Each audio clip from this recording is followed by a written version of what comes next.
Françaises, Français, nous voilà ensemble au rendez-vous de notre pays et de notre avenir. Les événements de ces dernières semaines dans l'Hexagone et Outre-mer ont profondément troublé la nation. Ils ont mêlé des revendications légitimes et un enchaînement de violences inadmissibles. Et je veux vous le dire d'emblée, ces violences ne bénéficieront d'aucune indulgence. Nous avons tous vu le jeu des opportunistes qui ont essayé de profiter des colères sincères pour les dévoyer. Nous avons tous vu les irresponsables politiques dont le seul projet était de bousculer la République, cherchant le désordre et l'anarchie. Aucune colère ne justifie qu'on s'attaque à un policier, à un gendarme, qu'on dégrade un commerce ou des bâtiments publics. Notre liberté n'existe que parce que chacun peut exprimer ses opinions, que d'autres peuvent ne pas les partager sans que personne n'ait à avoir peur de ses désaccords. Quand la violence se déchaîne, la liberté cesse. C'est donc désormais le calme et l'ordre républicain qui doivent régner. Nous y mettrons tous les moyens, car rien ne se construira de durable tant qu'on aura des craintes pour la paix civile. J'ai donné en ce sens au gouvernement les instructions les plus rigoureuses. Mais au début de tout cela, je n'oublie pas qu'il y a une colère, une indignation. Et cette indignation, beaucoup d'entre nous, beaucoup de Français peuvent la partager. Et celle-là, je ne veux pas la réduire aux comportements inacceptables que je viens de dénoncer. Ce fut d'abord la colère contre une taxe. Et le Premier ministre a apporté une réponse en annulant et en supprimant toutes les augmentations prévues pour le début d'année prochaine. Mais cette colère est plus profonde. Je la ressens comme juste à bien des égards. Et elle peut être notre chance. C'est celle du couple de salariés qui ne finit pas le mois et se lève chaque jour tôt et revient tard pour aller travailler loin. C'est celle de la mère de famille, célibataire, veuve ou divorcée, qui ne vit même plus, qui n'a pas les moyens de faire garder les enfants et d'améliorer ses fins de mois, et n'a plus d'espoir. Je les ai vues, ces femmes de courage, pour la première fois disant cette détresse, sur tant de ronds-points. C'est celle des retraités modestes, qui ont contribué toute leur vie et souvent aident à la fois parents et enfants et ne s'en sortent pas. C'est celle des plus fragiles, des personnes en situation de handicap, dont la place dans la société n'est pas encore assez reconnue. Leur détresse ne date pas d'hier. Mais nous avions fini lâchement par nous y habituer. Et au fond, tout se passait comme s'ils étaient oubliés, effacés. Ce sont 40 années de malaise qui ressurgissent. Malaise des travailleurs qui ne s'y retrouvent plus, malaise des territoires, villages comme quartiers, où on voit les services publics se réduire et le cadre de vie disparaître, malaise démocratique, où se développe le sentiment de ne pas être entendu, malaise face au changement de notre société, à une laïcité bousculée et devant des modes de vie qui créent des barrières, de la distance. Cela vient de très loin, mais c'est là, maintenant. Sans doute n'avons-nous pas su depuis 1 an et demi y apporter une réponse suffisamment rapide et forte. Je prends ma part de cette responsabilité. Il a pu m'arriver de vous donner le sentiment que ce n'était pas mon souci, que j'avais d'autres priorités. Je sais aussi qu'il m'est arrivé de blesser certains d'entre vous par mes propos. Je veux ce soir être très clair avec vous. Si je me suis battu pour bousculer le système politique en place, les habitudes, les hypocrisies, c'est précisément parce que je crois plus que tout dans notre pays et que je l'aime. Et ma légitimité, je ne la tire d'aucun titre, d'aucun parti, d'aucune coterie, je ne la tire que de vous, de nul autre. Nombre d'autres pays traversent ce mal-vivre qui est le nôtre. Mais je crois profondément que nous pouvons trouver une voie pour en sortir tous ensemble. Je le veux pour la France, parce que c'est notre vocation, au travers de l'histoire, d'ouvrir ainsi des chemins.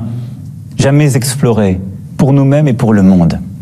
Je le veux pour nous tous, Français, parce qu'un peuple qui se divise à ce point, qui ne respecte plus ses lois et l'amitié qui doit l'unir, est un peuple qui court à sa perte. Je le veux aussi, parce que c'est en pressentant cette crise que je me suis présenté à votre suffrage pour réconcilier et entraîner, et que je n'ai pas oublié cet engagement et cette nécessité. C'est d'abord l'état d'urgence économique et sociale que je veux décréter aujourd'hui. Nous voulons bâtir une France du mérite, du travail, une France où nos enfants vivront mieux que nous. Cela ne peut se faire que par une meilleure école, des universités, de l'apprentissage et des formations qui apprennent aux plus jeunes et aux moins jeunes ce qu'il faut pour vivre libre et travailler. L'investissement dans la nation, dans l'école et la formation est inédit, et je le confirme. Nous voulons une France où l'on peut vivre dignement de son travail. Sur ce point, nous sommes allés trop lentement. Je veux intervenir vite et concrètement sur ce sujet. Je demande au gouvernement et au Parlement de faire le nécessaire afin qu'on puisse vivre mieux de son travail dès le début d'année prochaine. Le salaire d'un travailleur au SMIC augmentera de 100 € par mois dès 2019, sans qu'il en coûte 1 € de plus pour l'employeur. Je veux renouer avec une idée juste, que le surcroît de travail accepté constitue un surcroît de revenus. Les heures supplémentaires seront versées sans impôt ni charge dès 2019. Et je veux qu'une vraie amélioration soit tout de suite perceptible. C'est pourquoi je demanderai à tous les employeurs qui le peuvent de verser une prime de fin d'année à leurs employés. Et cette prime n'aura à acquitter ni impôt ni charge. Les retraités constituent une partie précieuse de notre nation. Pour ceux qui touchent moins de 2 000 € par mois, nous annulerons en 2019 la hausse de CSG subie cette année. L'effort qui leur a été demandé était trop important et il n'était pas juste. Dès demain, le Premier ministre présentera l'ensemble de ses décisions aux parlementaires. Mais nous ne devons pas nous arrêter là. J'ai besoin que nos grandes entreprises, nos concitoyens les plus fortunés, aident la nation à réussir. Je les réunirai et prendrai des décisions en ce sens dès cette semaine. Je sais que certains voudraient, dans ce contexte, que je revienne sur la réforme de l'impôt sur la fortune.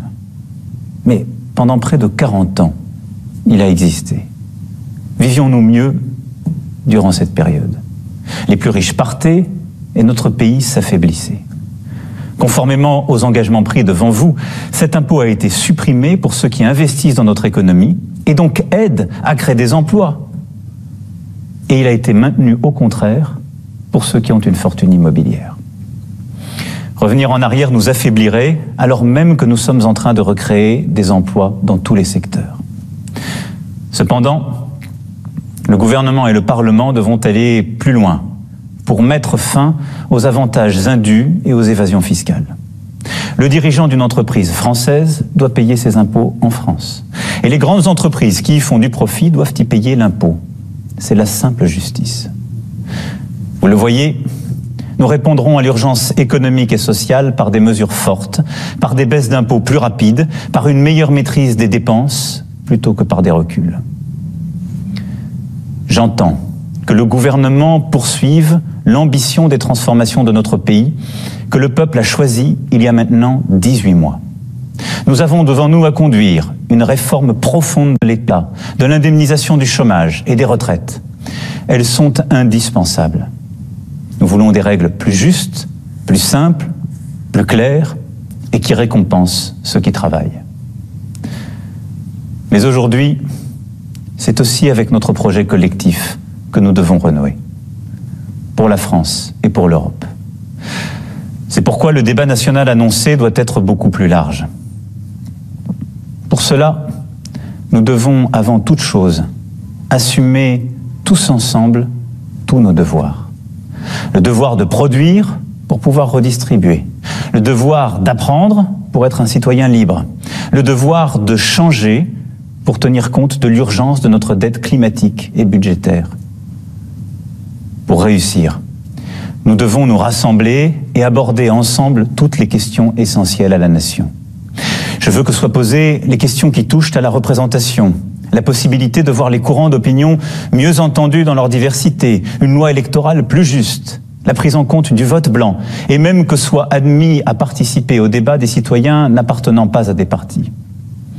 Je veux que soit posée la question de l'équilibre de notre fiscalité, pour qu'elle permette à la fois la justice et l'efficacité du pays. Je veux que soit posée la question de notre quotidien, pour faire face au changement climatique, se loger, se déplacer, se chauffer. Et les bonnes solutions émergeront aussi du terrain. Je veux que soit posée la question de l'organisation de l'État, de la manière dont il est gouverné et administré, depuis Paris, sans doute trop centralisé depuis des décennies, et la question du service public dans tous nos territoires. Je veux aussi que nous mettions d'accord la nation avec elle-même sur ce qu'est son identité profonde, que nous abordions la question de l'immigration. Il nous faut l'affronter. Ces changements de fond, qui demandent une réflexion profonde et partagée, imposent un débat sans précédent. Il devra se dérouler au niveau national. Dans nos institutions, chacun y aura sa part. Gouvernement, assemblée, partenaires sociaux et associatifs. Vous y aurez votre part. Je veux en assurer moi-même la coordination, en recevoir les avis, pour rendre ainsi le pouls vivant de notre pays. Mais un tel débat n'est pas seulement affaire de représentants institutionnels. Il doit se dérouler aussi partout sur le terrain. Et il est des interlocuteurs naturels des citoyens qui doivent en recevoir les demandes et s'en faire les relais. Ce sont les maires. Ils portent la République sur le terrain. C'est pourquoi je rencontrerai moi-même les maires de France, région par région, pour bâtir le socle de notre nouveau contrat pour la nation. Nous ne reprendrons pas le cours normal de nos vies, comme trop souvent par le passé dans des crises semblables, sans que rien n'ait été vraiment compris et sans que rien n'ait changé. Nous sommes à un moment historique pour notre pays. Par le dialogue, le respect, l'engagement, nous réussirons. Nous sommes à la tâche et je reviendrai m'exprimer devant vous pour vous rendre compte. Mon seul souci, c'est vous. Mon seul combat, c'est pour vous. Notre seule bataille, c'est pour la France. Vive la République. Vive la France.